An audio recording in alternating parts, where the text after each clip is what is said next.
Hello and welcome to another episode of Building Subtxt. I am your host, Jim Hull. I love great stories and I built an application to make more of them. Today, I want to talk about three-body problem and three-body problems problem.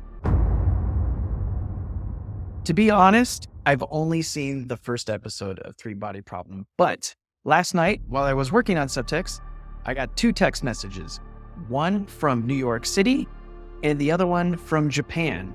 Opposite sides of the planet, two different writers telling me that they had seen the entire series of Three-Body Problem and they hated it. They thought it was horrible. And what was really interesting is that both of them pointed to the same thing as to why it wasn't as engaging as it possibly could be. And so I thought that would be a perfect thing to do a video about. In the future, because this is a problem that happens a lot, I'm just going to refer to it as the three-body problem. All right, so in a complete narrative, a complete story, you have four through lines, four different perspectives.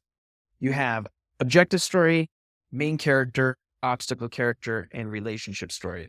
And this isn't something that's just a repeatable pattern that you can see by watching a million films and then figuring it out. It actually comes from a psychological understanding of how we look at problems and how we look at inequities, conflict. So if you take a step back and you look at the different ways that we can see conflict, there's four different perspectives that we take. We take the they perspective, as in they have a problem. You take the I perspective, as in I have a problem. You can take the you perspective, which is you have a problem. And then you can take the we perspective, like we have a problem. All four of those are different contexts from which to understand why something is a problem. And the only way that you can really fully understand the best way to approach these problems or these inequities is to make sure that you account for all four perspectives.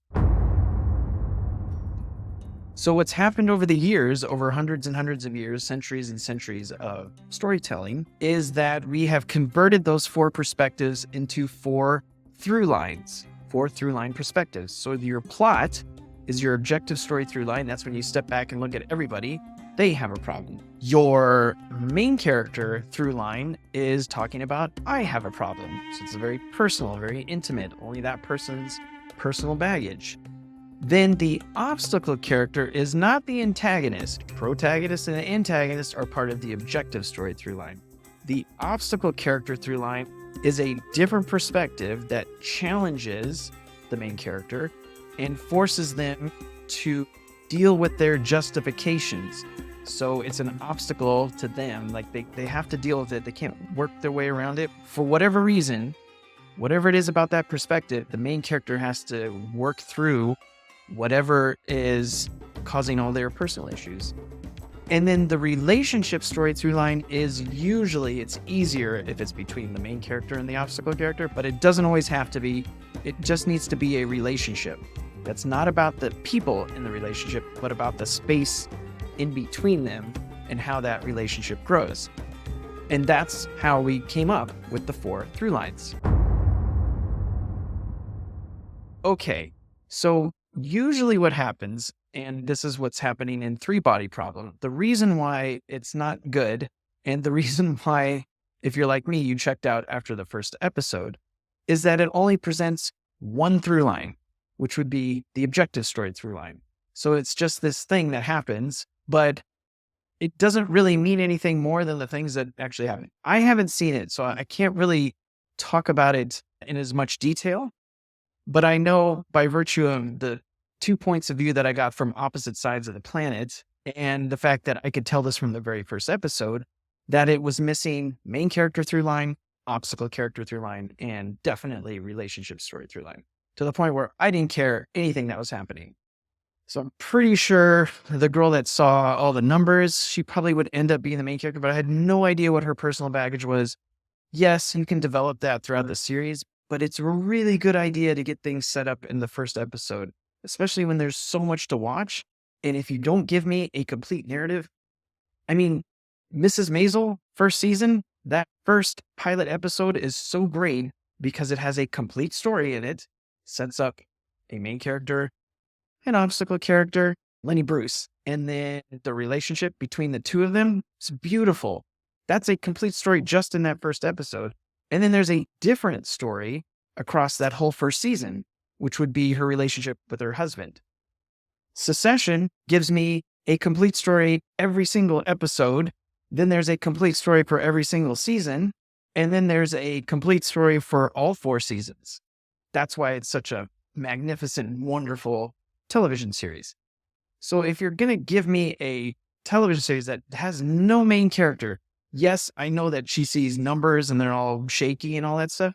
That's protagonist type stuff. That's just like, oh, I need to figure this out. It has nothing to do with her internal, what is this thing that makes her somebody that I can relate to and empathize with, and actually I can be that person. And it doesn't have to be something completely fantastical. It can just be something that I can latch onto where I can think, oh, I've been through this before. Now suddenly I'm invested. Anytime you check out from a television series after the first pilot episode, or if you're trying to watch a feature and you don't even make it past 20 or 30 minutes, guaranteed 100% of the time, it's got a 3-body problem, meaning it doesn't have main character, obstacle character, definitely doesn't have a relationship story through line. It's all objective story. It's all in the end completely meaningless, and I could really care less about it. And I'd rather go watch something that is fantastic, engages me both on an emotional level and the logical plot-oriented level, and is something that I can remember in something that I can't get in real life. So the reason why we keep going back to stories over and over again, and the reason why we love them so much, is because they give us something that we can't get in real life, which is meaning. They can give us an understanding of the world that we can't experience on our own because we're trapped inside our own heads. So if I go back to the 4 perspectives, you'll notice that when you take the they perspective, you can't take the I perspective. So you can do they, you can do you, and you can do we, but you can't do I. And then if you assume the I perspective, you can do the I perspective, the we perspective, and the you perspective, but you can't do they. Can't do I and they at the same time. The reason why stories are so important to us is because they give us all 4 perspectives so that we can better understand what it means to go through this thing called life and how best to resolve any kind of inequity that we might encounter. So that's it for this episode of Building Subtxt. If you have any question about what I am now calling the 3-body problem, feel free to leave a comment down below. Otherwise, I will see you next time.